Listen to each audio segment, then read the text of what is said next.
I'm Yvonne Hamoud, registered social worker and owner of New Moon Counseling. But out of the office, I'm a mom, wife, daughter, sister, and friend.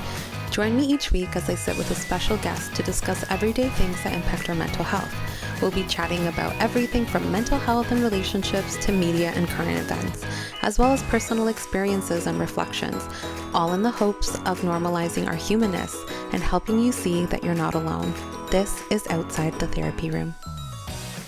Hi everyone, welcome to Outside the Therapy Room. Today we have Dakota Grass here to talk to us about gender and identity. Hi Dakota. Hi, Yvonne. Nice to meet you. It's so nice to meet you. Thank you so much for being here. I'm very excited for our conversation today. As you know, in Outside the Therapy Room pod, we like to start off with an introduction for our brand new first-time guests. So tell us a little bit about yourself. Awesome. Thanks so much there, Yvonne. So my name is Dakota. My pronouns are she, her. I'm a white, cis, queer person, queer woman who lives in London, Ontario here. I provide person-centered therapy to folks here, many of which identify as being queer and or trans. So I also support school age kids, youth, parents, young adults, and couples. Yeah. So in supporting folks, like not all queer or trans folks who come and see me um, want to necessarily, they're not necessarily there to explore their sexuality or their gender. They might just happen to be a queer or trans person seeking counseling, right? Yeah. Although sometimes gender sexuality comes up when we talk about identity, but yeah, so that's a little bit about what I do. That's awesome. And because we're outside the therapy room, tell us a little bit about you outside of your profession. Absolutely. Yeah, I've lived in London most of my life. I have two dogs that I am obsessed with. Aw. Yeah, and recently I've been learning how to sew. Oh, that is so cool. A very, Yeah. I learned how to crochet a few years ago, and it was just such a nice thing for my hands to do while I was resting my body. So Right. watching TV. Yes, So that's awesome, learning how to absolutely. sew. Yeah, thank you so Yeah. much. I learned how to crochet. I learned that as well a few years back for the same Yeah. reason, to like keep my hands busy while I watch TV Yes. or something. It's so Yeah. nice to kind of learn how to do something new. Yeah. And to see your creation afterwards. Right. Yeah, that's so great. So we did already introduce our topic. Today we're going to be talking about gender and identity. And I reached out to you because of kind of like your platform and your experience in the population that you work with, but also because I feel like it's such an important conversation.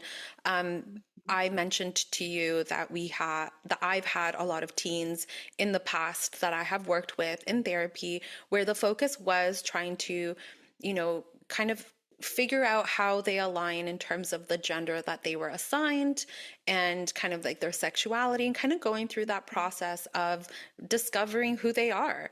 And I think for teens, it's such a difficult time, I feel like, because they're being Right. treated like adults, but at the same time, they're still kids, like they're still Yeah. and so it can be such a difficult time, I feel like, for adolescents to kind of be in this middle in between of these two, areas, childhood and adulthood.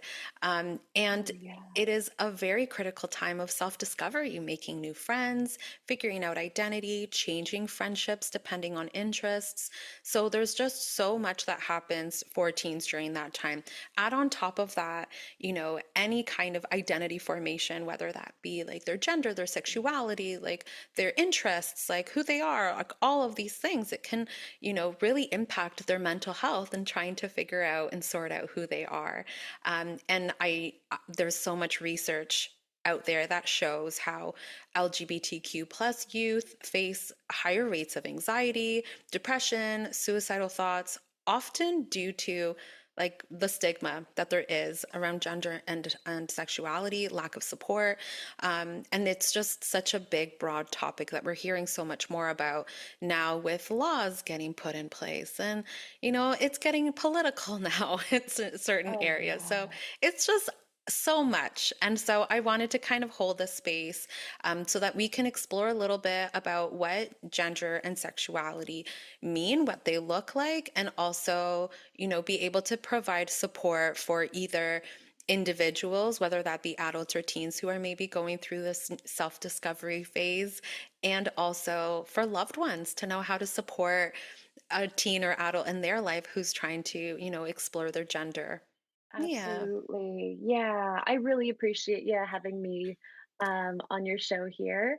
Yeah, you made so many amazing points that I mean, being a young person, a teenager Yeah. on a good day is hard, let Yeah. alone some of the challenges that some can face when it comes to discrimination or stigma Mm, and everything like that, and just trying to figure out who they are. So I also want to share too that I am showing up on this show as someone with lived experience as a queer person. I do not have lived experience as like a trans or non-binary person, so I'm definitely not speaking on behalf of lived experience in mhm, that way. But showing up as an advocate, as someone who works with young people who are exploring their sexuality and gender, and to provide some of that psychoeducation in the context of, like you said, for both individuals who may be exploring their identity in these ways and for loved ones. mhm. Yeah, Yeah, thank you for that disclaimer. It is really important for us to kind of just pinpoint that we are speaking from our experiences and curiosities. So, yes, and actually, kind of going into our first question for you, how do you define gender identity versus sexuality? It can sometimes be, some people kind of think it's the same thing. right. And so let's differentiate that for folks now. So, how do you define those two terms? Yeah.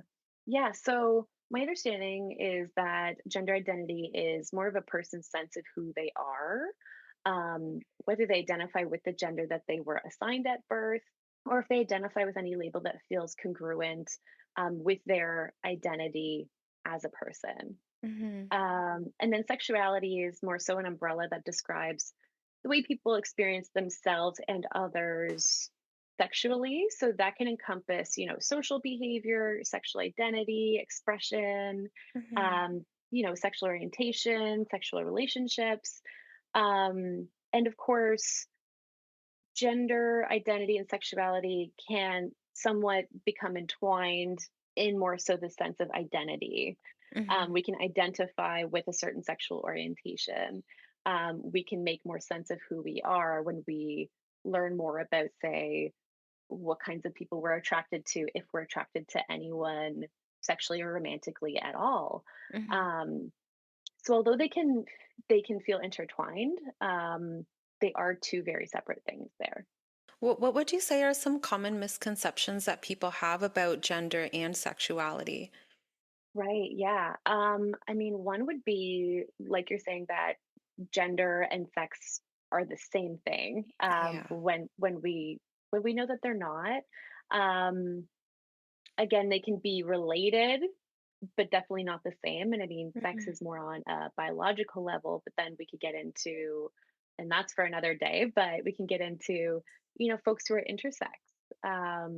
Folks who are born um, with various kinds of chromosomes and genitalia and everything like that. So it's Hmm. really even biologically comes doesn't come down to just male or female. Yeah. Other ones that would be common misconceptions would be that children like can't know that they're trans or gender diverse. Hmm. Um, and that there's a common misconception that children who are trans are like receiving surgery. And the fact is that's just simply not true. Yeah. As a whole, kids and young people who are trans can say transition socially. And I mean, this is a whole other topic, but um, some young people get into using, say, hormones and more chemical transitions, but young people are not having surgery. So that is like a common misconception that just, is not true there. Yeah. Um, Another common one would be that being, gender diverse. or part of the LGBT community as a whole is a choice, Mm, or that someone is like mentally ill, that is related there, which also is just simply not the case. yeah. Um, I also hear a lot that gender diversity and that diverse sexual orientations are new, um, which simply isn't true as well. I mean, there is more acceptance. Mhm. Um, there's more openness to people figuring out who they are, which is so wonderful.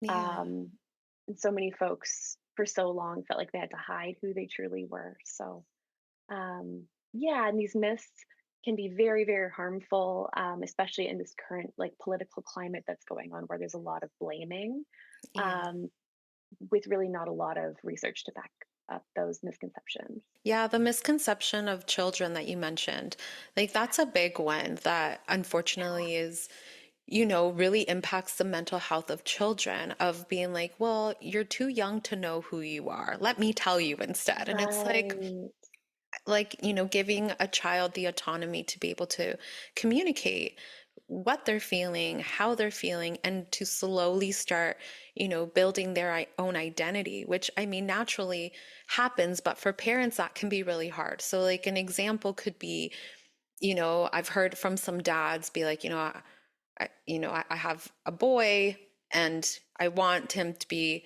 into sports.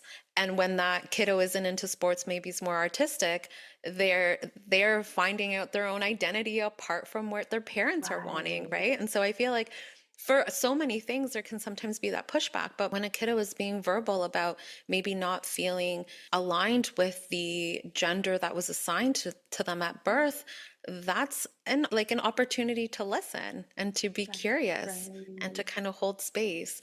Absolutely, and I think you make such a great point that this topic of gender identity and sexuality is all under this massive scope of identity, whether you're a child, a youth, an Hmm. adult, any stage of life, you're exploring who you are, and that's really what it comes down to.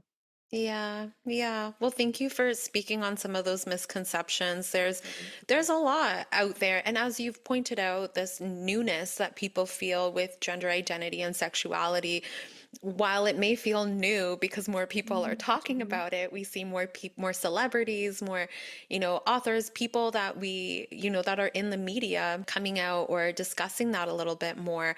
It feels like it's new. But it's not. As you pointed out, there was so much shame and fear, and people having to externally present in terms of like, the gender that they were assigned and the sexuality that quote unquote should go with that gender externally to the public, but then having to maybe do things a little bit more secretly so that they can still feel like they're, you know, doing what they need to do for themselves. But Right, yeah. absolutely. And I mean, another misconception is that sexuality and gender is static and that it Hmm. doesn't change, which is Hmm. also not true. And I mean, for some Yeah. people, it may not change, but for a lot of people, it can be really fluid, which I think Yeah. for folks who have believed in that sort of rigidity in believing that you either are or you're not, that can Hmm. be really confusing to hear sometimes, I guess. Yeah. But having that openness and that things, identities can change, someone's experiences can change over time. Hmm. I think that can be really helpful in supporting the people around us. Yeah. And things are not as black and white as we kind Right. of try to put it out to be. Um, so actually that kind of comes into our conversation of labels. Before we started recording, we talked about there being so many labels now. So how do labels or lack of labels either help or hinder people exploring who they are? Yeah, so labels can be really helpful for folks in fostering, say, a sense of community and connecting with Hmm. others who may identify with same or similar labels as them.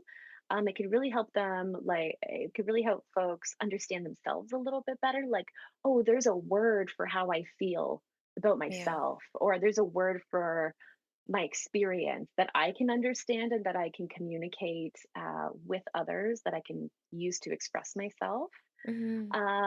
So labels can hinder some folks as well when they can feel like they're too restricting, especially when maybe, like we were just talking about fluidity, especially when Hmm. someone's identity or orientation can be fluid.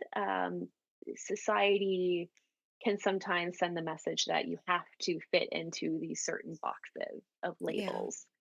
So when someone feels like they may not fit into a certain box, that sometimes can cause some confusion, some distress sometimes, or feeling like they don't fit in if they don't fit a certain label.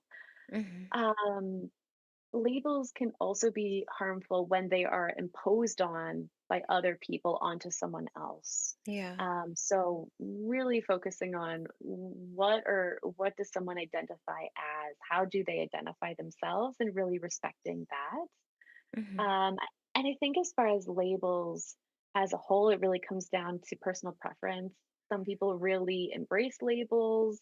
Um, and again, it all comes down to how someone wants to identify, how they want to share their experiences or identity as a whole. It may be Yeah. with using labels or not so much. Yeah, it's kind of everyone has their own way. It's personal to them with how they want to either assign themselves labels or not. Right. Yeah, Yeah, absolutely.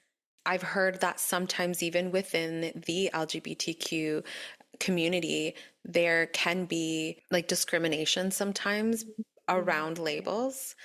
Yeah. And so I've heard from clients sometimes of like, I don't know where I fit because I'm not cisgendered and I'm not accepted because of my sexual orientation in this area. But then Mhm. when I try to get support from other people in my, community, then it doesn't happen because I'm not like physically presenting in this way. And so that can kind of be really difficult for some individuals that, like, I've heard about, who are kind of struggling then again with this in between of like, I don't belong here, but then also I'm being Yeah. told I don't belong here either. And that can be really tough. Right. Yeah, I think you make such a great point about the discrimination piece as well, and how that impacts folks feeling perhaps hesitant to label themselves as something that they do identify with, Mhm. for perhaps the isolation or rejection they may experience in various communities as well. Yeah, it's hard, like, trying to find that sense of belonging when it kind of doesn't feel like you fit that mold that each of these two kind of communities have set up. And so, yeah, it can be really tough. But that again adds to how this can impact our mental health because the sense of Mhm. belonging is so important to us as humans. And when we don't have that, then we can go into that place of, depression, anxiety, and just being more challenging on ourselves when it comes to trying to understand our identity. Oh, yeah. That is so true that the experiences that we have and trying to figure out our identity, especially when Hmm. we feel like we are in a minority group, such as, gender diverse folks or sexuality, we can Yeah. really become aware of that sort of discrimination and marginalization.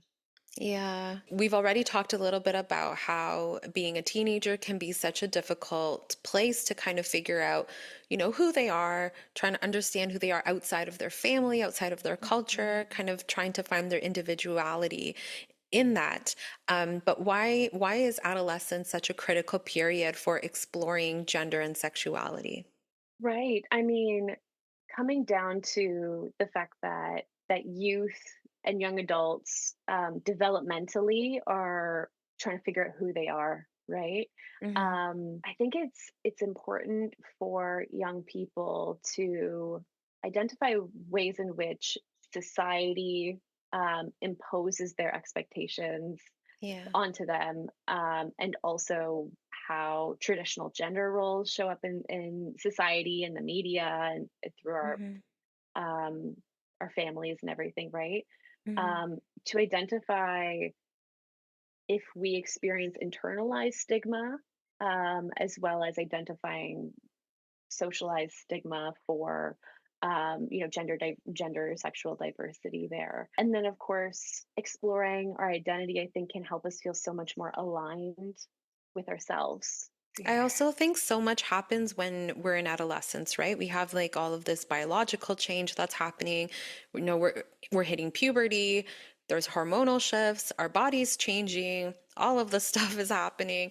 But Oh now yeah. like because of our hormones, there's this like heightened awareness with attraction, how our body relates to our gender, all of these things. And not to mention some of the, society's influence, right? If we have friends, I mean, my kiddos are 9 and 6, and already there's talks about like girlfriend, boyfriend stuff. Right. It Uh-huh. starts very young now, but like a lot of that is happening, and there's like that again, that sense of belonging that is something that's important for adolescents at that age, to belong in their friend group, to figure out, their social identity with what interests them and how they can connect with peers and all of those things. And so when all of that is forming again biologically, trying to Oh figure yeah. everything out, like cognitively too, like our way of thinking and everything like that can just be already so much that we're dealing with. And so it being such a critical period for exploration is because there may just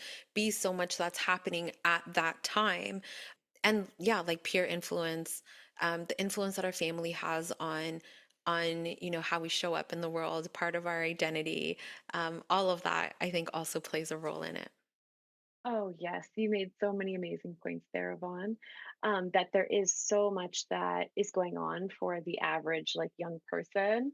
Yeah. And I think there can oftentimes be distress there when identity, our identities that are perhaps starting to form, feel like they are rubbing up against the social connections that we're trying to make, if they're Mm, feeling like they're not fitting in, or if there's fear around not, say, being accepted by loved mhm. ones or peers. Yeah. Yeah, it's such a heavy time for Yes. teens. Yeah, at that stage of life. What challenges do you kind of see in your work, or just like, kind of with your expertise? What kind of challenges do you see teens often facing when they're starting to question their Mhm. identity, or start sharing their gender identity and maybe their sexual identity as well? Yeah, I think sometimes, especially in the beginning, there can be a little bit of confusion or distress around the uncertainty Hmm. um, in the questioning of sexuality or their gender, in feeling like they have to fit into a box or that they should just know. Mm, So oftentimes just like letting a young person know that they don't have to know, that they can take yeah. their time and figuring whatever it is out for themselves, can be really supportive. I also noticed that for young people, oftentimes mental health concerns can come from as a result of not feeling supported, say, by their Mm, peers or by their loved ones or their communities. yeah. Um, right now, especially, I'm noticing a lot of young people feeling distressed because of the political climate that we're in. And I know that we're in Canada, Hmm. and that we have our own stuff that happens here politically as well, but primarily in the States. And, that's a whole other podcast topic, Yeah. obviously. But just in the current political climate, I noticed that has been causing a lot of young people a lot of Hmm. distress in general as well. Yeah, and there's a lot of isolation that you mentioned too that teens can feel when they are trying to figure it all out, right? And like Yeah. even before when we talked about labels, that confusion of like, what label do I fit in? I don't want to get it wrong. Like all of these things that can happen. But yeah, just so much isolation that can come of that if they're feeling, questioned, or are fearful of being rejected by their family or by their friend group. Those are very sensitive and important communities for teens to have. And so that fear of rejection, um, yeah, it can be a lot in that time. Yeah, it can definitely be a lot. I feel so much for young people who are just trying to figure out who they are and are Mhm. navigating social pressures at the same time. Yeah. Are there any other challenges that you've again seen from teens? Yeah, so some teens who are gender diverse, and not everyone, of course, but some young people can experience gender dysphoria, when they are, Mm, especially when they're going through, say, puberty and their bodies are changing. And if they feel like the way that their body is changing and growing that is not aligned with their gender, that can be quite distressing and confusing there. And of course, that's not every single young person who, say, is gender diverse.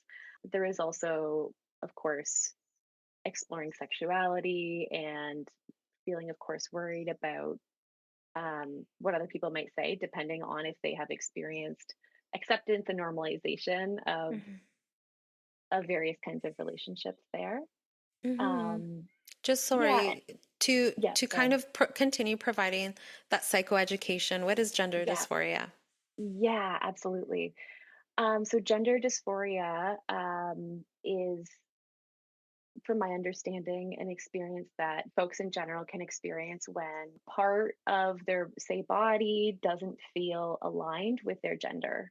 Mm, And so I think the conversation is primarily when we say gender dysphoria, I think we're often talking about gender diverse folks, but I also am mhm. reminding myself that cis people experience gender dysphoria as well Yeah. when they feel like something about them isn't aligning with their gender as well. So, Mhm. as you can imagine, when a young person is, say, hitting puberty or noticing changes in their body that is really not aligning with their gender, that can be very distressing.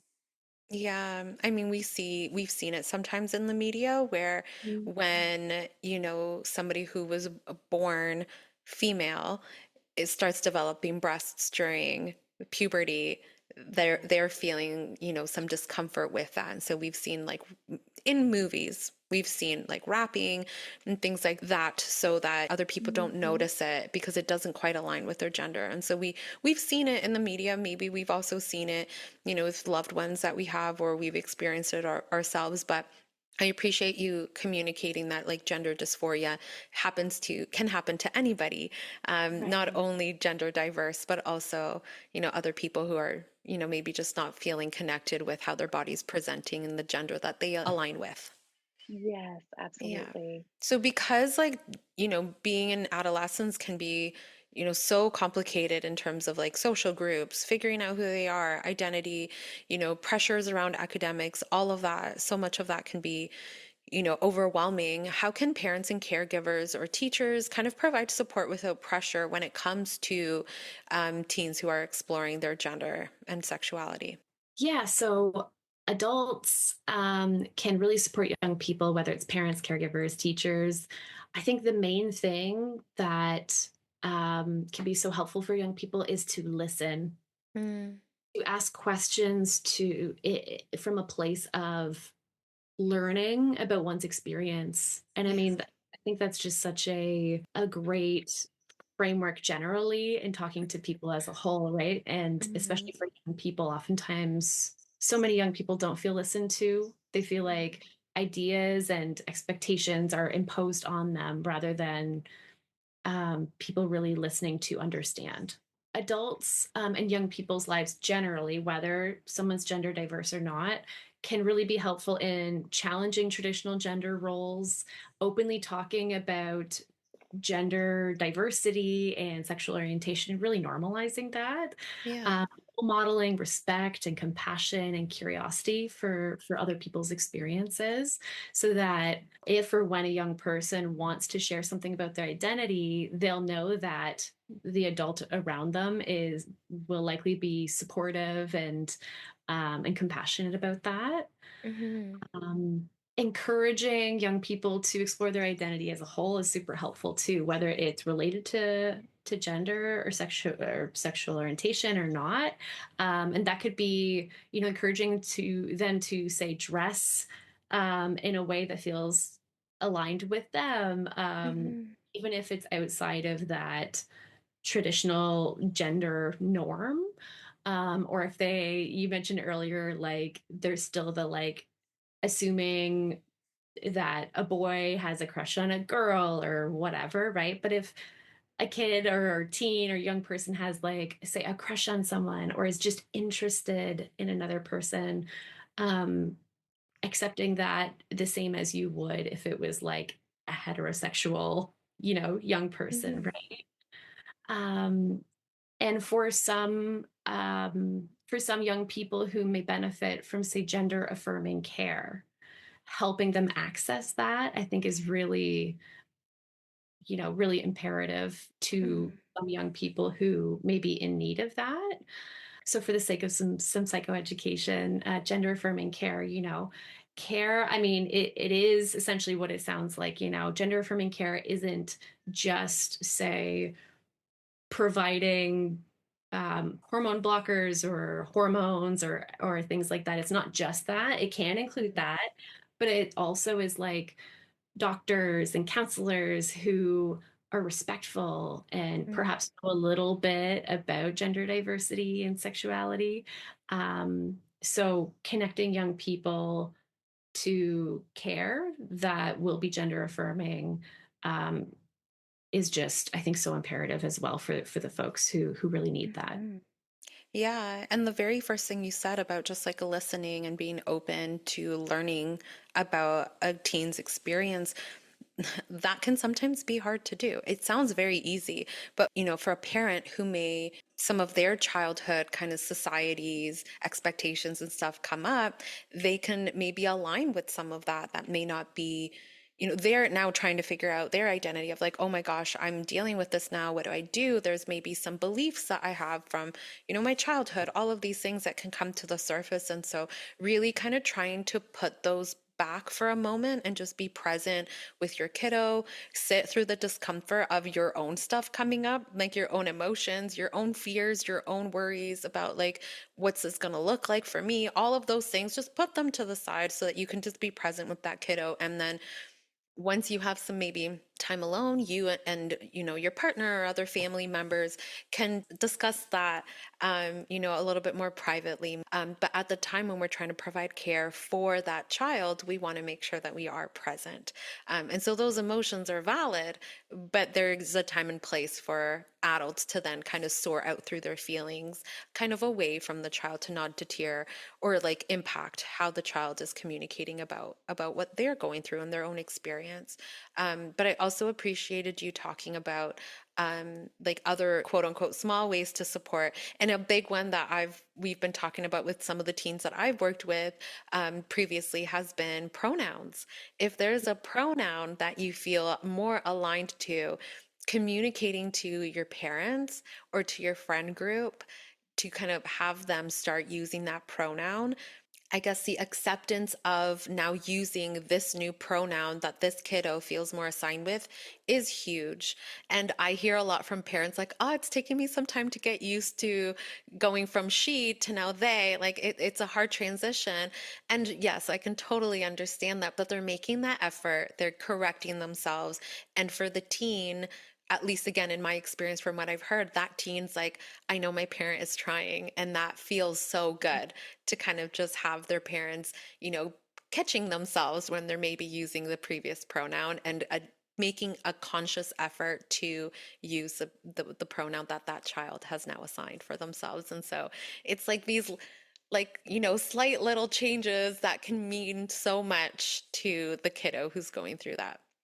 Oh, yes. Thank you so much for bringing up those points, Yvonne. And there's part of me that's like, I can't believe that we hadn't talked about pronouns even earlier in this Yeah. episode as well, because pronouns can just be so helpful for folks in feeling more aligned with who they Mhm. are, even Yeah. folks in general, using their pronouns, can be just such a loose quote small way, in supporting folks as well. Mhm. And yeah, the topic of the fact that parents and caregivers, of course, it's so valid to have stuff, some emotional stuff or Yeah. um, you know, come up for you when you say hear about your child or your young person um, exploring their identity in these ways? Because it can really bring up a lot about our previous beliefs, what we've been taught about Hmm. gender and sexuality. And yeah, so important for parents to explore that and figure that out for themselves, so that they can kind of show up and be present with their child or youth. Hmm. What are some signs that you might suggest a teen is struggling with identity related mental health concerns? Right. I mean, I think a lot of signs that we might notice can come from young people's experiences in either experiencing like social rejection, Mm. having fear of, say, coming out, let's say, loose quotes, um, and not knowing how people are going to react or feeling like it's going to be have a negative reaction there when they feel socially isolated. So some signs that we might notice, signs of, say, anxiety or worry. There may be social withdrawal. Mhm. Um, there may be really signs overall of distress in a way. But I mean, I think all of that can be combated with a supportive environment, and Mhm. demonstrating that you as the supportive adult in their life, want to hear about their experiences.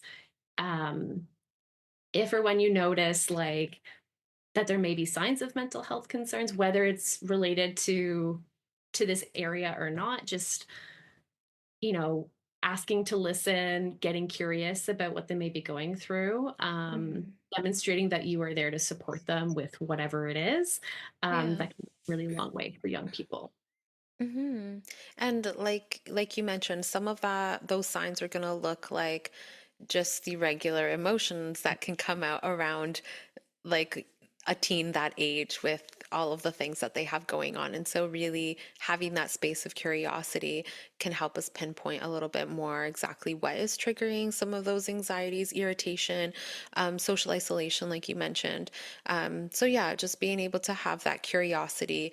And if maybe you don't have the space, like as a parent, to be curious, then seeking out supports like therapy, like, having maybe a teacher or a coach that they really connect with, kind of have those conversations. So, yeah, just like, you know, teens, it can be hard because sometimes they isolate. They're really great at masking things. So, really, Right. just creating that supportive environment is going to be really important. Yeah, that's so true. And we started to touch on it a little bit before, but there's a bit of a difference in exploring medically transitioning. And I mean, so I kind of mentioned socially transitioning versus medically transitioning. And I think one misconception is that if you identify as, say, a trans person or gender diverse person, that you are having surgeries. Like there is sometimes a Mhm. direct assumption that that means that you've had the surgery is kind of Yeah. like thing that I've heard. When that's really not always the case. Some folks really feel like surgery would really help them feel more aligned with their gender, and other folks really don't feel the need or feel drawn to that. Now, Mhm. medical transitioning, of course, can include surgeries, but it can also include like chemical changes such as hormones, as well there. Mhm. So, and really, like we're talking about in other ways, it all comes down to someone's preference. So there's no one size fits all. So Mhm. the fact that, again, coming down to getting curious about one's experience, about one's preferences, um, is so key because everyone has their own unique experiences in this. So sorry, Yeah. getting back to No, no, that's okay. That's important. adulthood. Yeah. So of course there can be some differences with folks who want to seek, medically transitioning in a way. So youth, just like I mentioned, children are not having surgeries. Youth are also not typically like that is not youth are not having surgeries, which I think there's a common misconception there that that is happening. Um, Some youth take hormone blockers, which hormone blockers really just pause, say, puberty, is really what that does. And so some teens, especially younger, like while they're still in puberty, let's say, can go on blockers. And sometimes that requires like a thorough assessment from certain professionals to ensure that this is, you know, a well thought out decision, that this is truly what is best for that person. Um, and so when it comes to the difference in adults, you know, adults may not have to jump through so many hoops in order to say start taking hormones because they are an adult. Um, so we had mentioned before about young people sometimes experiencing some distress regarding puberty. And I mean, I think most teens generally, you know, diverse or not, can experience distress in puberty because Mm-hmm. it's so crazy what Body's happens changing. during So that much time, things. right? Yeah. Exactly. So, supportive adults keeping in mind that sometimes puberty can be distressing, you know, for kids generally, and especially for some folks who are gender diverse. It can help in even checking in about that. Sometimes in my work, I'll name that some people experience that, and if you happen to, that's so normal and Mm-hmm. expected, you know, for both adults and youth, providing some education, some resources around what their options are, can be really helpful in just kind of letting folks figure out their preferences. Mm-hmm. They might, so an example might be a young person might think, they might wonder about whether or not puberty blockers or hormones might be the best thing for them, especially as they learn about, say, negative side effects that could potentially happen, all of those things, so they can make an informed decision with their parent. Providing some education around some of these, like dispelling some myths as well. Like I said, I kind of let some young people know that although there is a misconception that surgery is involved always with trans folks, which we know is not true, letting a young person know that that's not what everyone does, so that Mm-hmm. they don't have to expect that I should be necessarily seeking that later in life. Yeah. Um, Truly is a personal preference. I think that can be really helpful too in you know, making informed decisions, figuring out who they are and what their preferences are. Hmm. And I think kind of to add to that, which could be for both adults and for teens, it's, you know, if there is kind of that gender discovery and you're aligning with a gender that is different than the one you were assigned at birth, sometimes kind of getting into that before going the medical route is through how we present ourselves. So how we dress, kind of, you know, all of those things can be part of us feeling more connected to our identity. And I know I've heard from people, you know, that there's a confusion. Actually, I just had a conversation with somebody who, again, born female, was mentioning, you know, aligning a little bit more to they them, but being curious. Like one of their questions was like, if I do change my pronouns to they them, can I still wear skirts and dresses? I was like, of course. Why not? That's your fashion sense. That's the things that make you feel good in your body, and you can definitely dress up more feminine if you want to, and then maybe not as feminine, or you know, with whatever you want another day. It's like it really kind of depends. It's fluid. And we had that conversation about not needing to kind of fit this, you know, am I dressed girly today or am I not? I was like, it really doesn't matter. It's whatever's most comfortable for you, and you get to make that choice. And so I think, again, before going into the medical route, it can also just be about exploring how they want to present themselves, and clothing, makeup, things like that can be, you know, changing hair, haircuts, dyeing our hair, like all of those things can be ways that help us feel more connected to that identity that we're feeling internally. That's right, absolutely. And I mean, I think that really highlights for me the term of like gender euphoria, which I mean, of Yes. course, not just gender diverse folks experience, but everyone, you know, can feel euphoric in, you know, feeling like they're dressing the way that they feel aligned in their gender. Not just dressing, but expressing themselves generally in what feels like their authentic selves. Hmm. So that's such a wonderful point as well of just exploring, um, brainstorming with, say, young people. I wonder, how are you already feeling aligned to self generally, Mhm. and are there things that we can do to feel a little bit more aligned? And I wonder if there are any concerns that come up around that. Let's talk about that and work that out too, just as you kind of Yeah. described that you're doing with that young person. Yeah, yeah. And I guess coming more into, we've been talking a lot about gender, but coming into this place of sexual identity, um, Mhm. as I mentioned, we're seeing people in the media, celebrities that are kind of now changing their sexual identity, and the sexuality of the people that they're now attracted to. All of that is kind of changing, even though their gender remains the same. And so there is that curiosity and this newness of, oh, that person had dated, for example, like Sophia Bush, like she was in high relationship, like, my guess, what's the like high media relationships. I don't know. It was all over the media that she was in relationships with like Chad Michael Murray and like all of these other male celebrities at the time.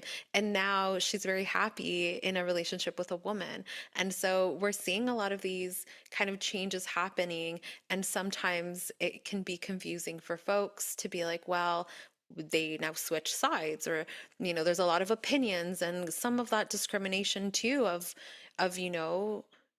were those relationships real? Were they not? Like all of these things that isn't necessarily our business.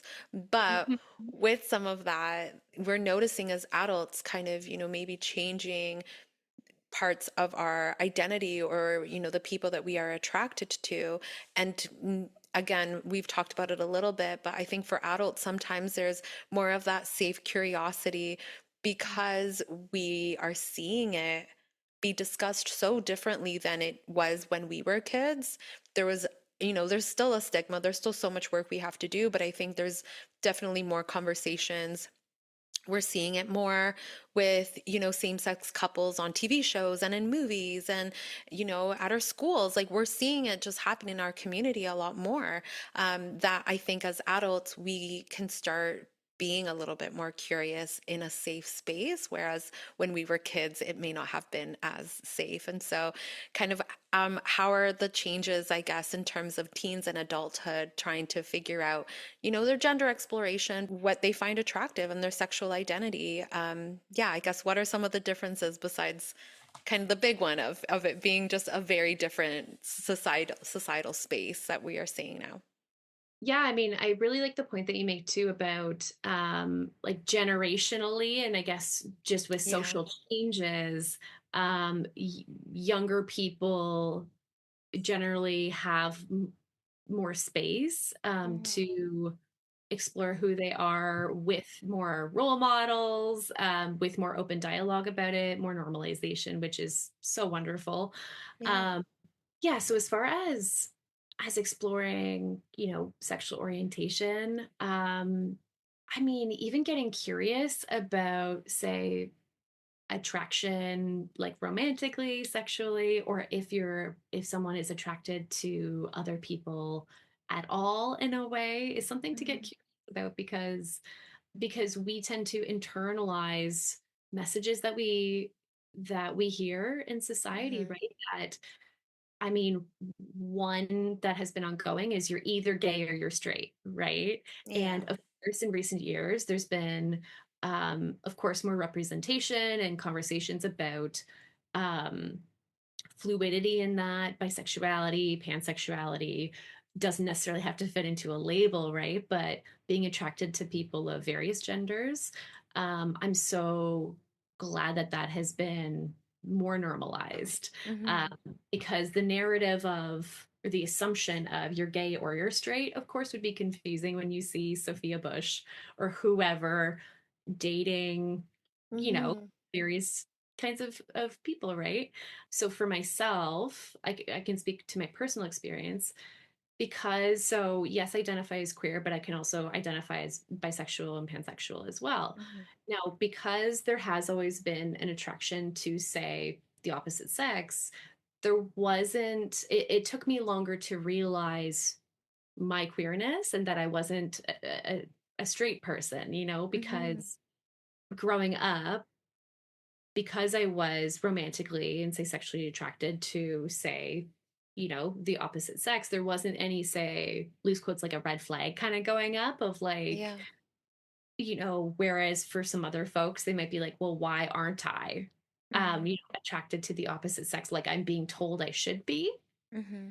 So I realized more in my early 20s um, that I was attracted to folks of more than one gender, and really got curious about that and gave myself, permission to explore that a little bit more of like how I was feeling about that. So the point I'm trying to say is that for young folks, if they're able to give themselves permission to get curious about their attraction, about who they feel drawn to, like, I mean, people in general, that's also learning about who are we attracted to, not just gender wise or sexuality wise, but Yeah. um what kind of friends do we like, what kind Hmm. of people do we really align with. Hmm. um yeah, so I really see that in both um teens and adults in that way. Yeah, yeah, and it was great too, what you described, kind of it not being seen as a red flag, and that was the norm. That was also expected maybe for people to kind of be in that family system or in that culture. It's kind of seen that as a norm, and when we kind of get out of that space and we explore things more independently or individually, we are able to kind of practice that curiosity of like you said, right? You gave yourself permission and you gave yourself space to explore that a little bit more and to see where this attraction was for you. And so I do like thank you for sharing that, your own experience. But it is also important to kind of point out to people like sometimes having a little bit of that space in adulthood where you have more of that curiosity and figuring things out, and um the opportunity to do that on your own without maybe as much external influence can be really helpful. That is such a great point too. And I think as young people, we can feel like that pressure to like have it figured out. And we really don't have to. We Yeah. can take time um, to slowly figure out who we are. It's going to be a process over time, whether we like it or not, in a way. So Yeah. for young people listening, like I want you to know you don't have to have it all figured out. You don't have Mhm. to know all of the labels that you identify with. Take your time in figuring that out. Yeah, and it's also such like an ongoing process as adults, right? Like we're still learning. Like it's our first day experiencing like this time of our lives, right? We're always kind of growing alongside, the kids that we may have or the people that we're with. And so there's a lot of learning, self-exploration that is going to kind of continuously happen. Yeah. So, kind of, we spoke a little bit to this, but what would you say are some challenges adults face when they come out later in life? Yeah. Yeah. So some people can really experience that fear of rejection. Mm, Um, Kind of going off of what you were saying earlier about like the examples of some, say, celebrities, where, especially because this is like in the media, people talk about it, right? yeah. There can be the confusion that other folks can experience that can be put on someone of like, well, you were dating this person and they were of, say, a different gender, like what the heck's up with that? And yeah, there can also be a lot of like internalized stigma, internalized, say, homophobia there, um, Mm, or actual discrimination that they are experiencing too. A lot of folks who come out later in life can experience isolation and loneliness. And you were kind of speaking earlier to this about, you know, how some folks may feel like they no longer identify with, say, let's say, heterosexual or cis folks that they once identified with. And now that they're coming out later in life, they still don't feel quite like integrated as like an LGBTQ member, if that's something that they would like. mm, Um, I think it can be really helpful for folks who say come out later in life to connect with other folks who have similar experiences as well. Yeah. So they can feel more connected, like they can relate with other folks, that they feel less isolated there. Hmm. Another common experience is navigating grief, because there can be grief for, say, loose quotes, like missed time or missed opportunities of like, Yeah. what if I realized this about myself earlier? Or what if I came out earlier? I could have been experiencing like the good parts of this even more. And there can also be grief for now this current discrimination that they could experience. Uh, Hmm. in that, say, before they came out, there was, say, privilege in presenting in a certain way, and they now, may either actually experience discrimination, or there's at least that threat Mm. uh, as being part of a minority group. Yeah. um, Fear of that as well. Yeah, and also grief. I'm just imagining like also feeling grief if there was a family that was created, from that relationship beforehand, and there's kids involved and a partner, all of those things. There's grief in that too, and guilt, and like all of these complex feelings that can come from that. I think again, and I haven't experienced this myself. I don't know, and I don't want to again like, say something that maybe isn't actually how people experience things, but I guess like something is to understand and accept that people are going to be curious, that there are going to be questions, that there is going to be, either gentle curiosity or maybe not so gentle curiosity that people may have about this change in their lives. And having the expectation that people are going to have questions is going to be helpful, because then when those questions come, you can sometimes be prepared in how you choose to answer some of those questions. And I think, and again, I am putting this assumption that a lot of people who may come out later in life are already expecting that people are going to have either their opinions about it or are going to be needing more information and having more questions about those situations. So I would say that sometimes that can just be helpful in preparing us, um, if somebody's going through that, to kind of have that expectation that there's going to be maybe a little pushback, upset feelings, and whatever it could be for that situation. Right. I think you make a great point in like expecting that some people are going to want to learn a little bit more about that, and hopefully Hmm. it's from a supportive place and Yes. willing to Yeah. understand. But knowing that in advance, I think can help us feel mentally prepared for that a little bit more too. Yeah, yeah. And like, how great is it to be able to kind of come back to yourself at a later point in time? And so if people do have that opportunity to kind of, realign with a part of their identity at a later time in their life, like that's such a beautiful thing that they got to experience. Yeah, I mean that is so true too. I mean, for so many folks, of course, there can be the challenges that come with it, but there can also be so much relief and euphoria for, Hmm. oh my gosh, I can feel more aligned with myself now. Yeah, Uh, Even though it comes with some challenges, of course. they can feel like they know themselves better, feel more aligned with self, which can be so, so Hmm. amazing. Yeah, and that actually brings us to my next question, which is how does acceptance, so either self-acceptance or acceptance from others, affect our mental health outcomes? We talked already a little bit about the way that the kind of like the mental health struggles the LGBTQ plus community can have. And so kind of talking about acceptance, how can that affect our mental health outcome? Oh, yeah, absolutely. So, um, folks in the LGBTQ plus community, they can experience symptoms of, say, trauma, depression, anxiety, like you mentioned before, high rates of like suicidal ideation as well. And I think typically it's as a result of experiencing rejection from loved ones, social Hmm. isolation, having that fear of what might happen, say, if they were to come out or post. coming out in a way, experiencing that internalized, say, homophobia or transphobia, that internalized stigma Hmm. can weigh so heavy on us as well.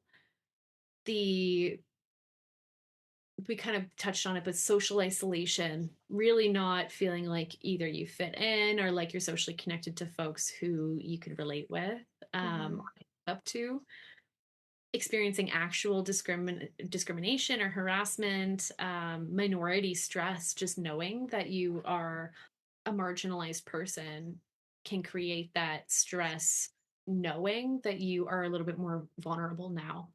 Um, Yeah.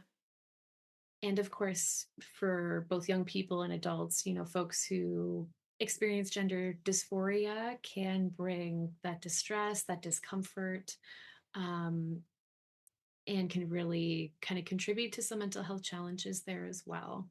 Hmm.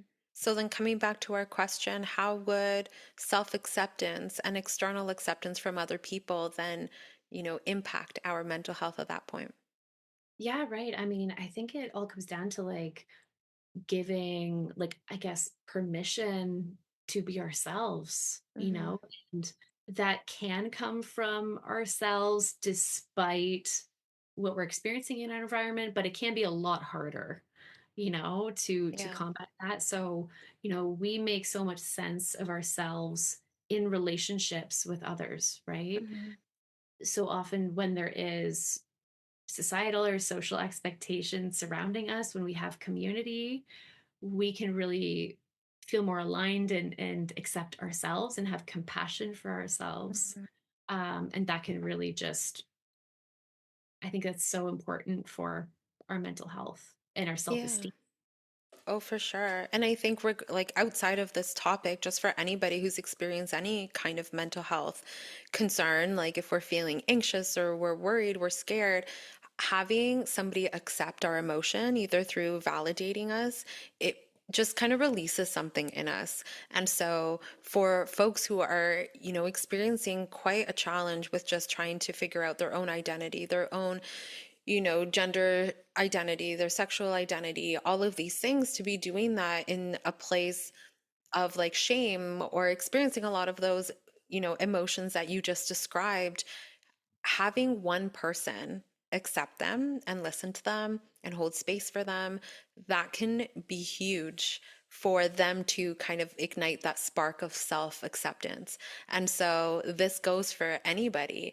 We even, and this is why in our last episode, we talked about, in our second last episode, we talked about, writing and how writing can be so powerful. And it can sometimes be because we are connecting to the words that somebody is putting and we're feeling seen in that. And so feeling seen for who we actually are is going to be a huge relief to some of our emotions that we may experience, and it helps us kind of get into that self-acceptance of accepting the emotion that we're experiencing, accepting who we are. All of those things can kind of line up.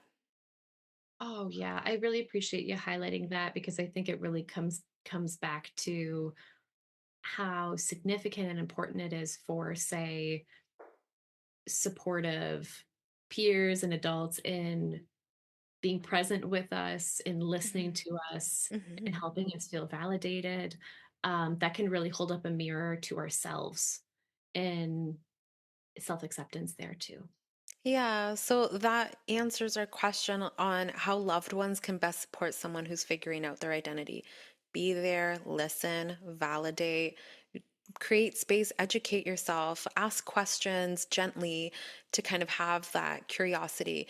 And if you need to process your own feelings about it, doing that in your own, self space on your own. But what are some practical ways that someone can begin exploring their own gender and sexuality in a safe way?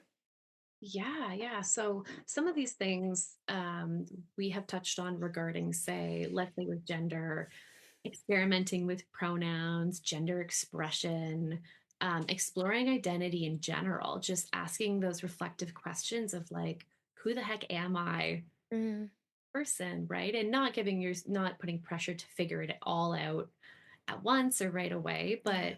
just getting curious about that in general.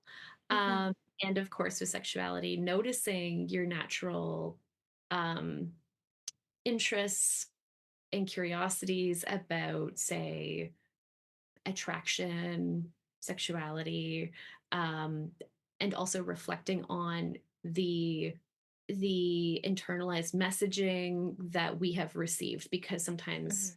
naming that can help it not give it can take away some of that power that it can have over us there, Yeah. uh, in kind of challenging traditional, say, gender norms and things like that. Mhm. Also making connections with folks that you may like look up to or have lived Yeah. experience, or peers that feel similarly, can really, again, be another example of mirrors.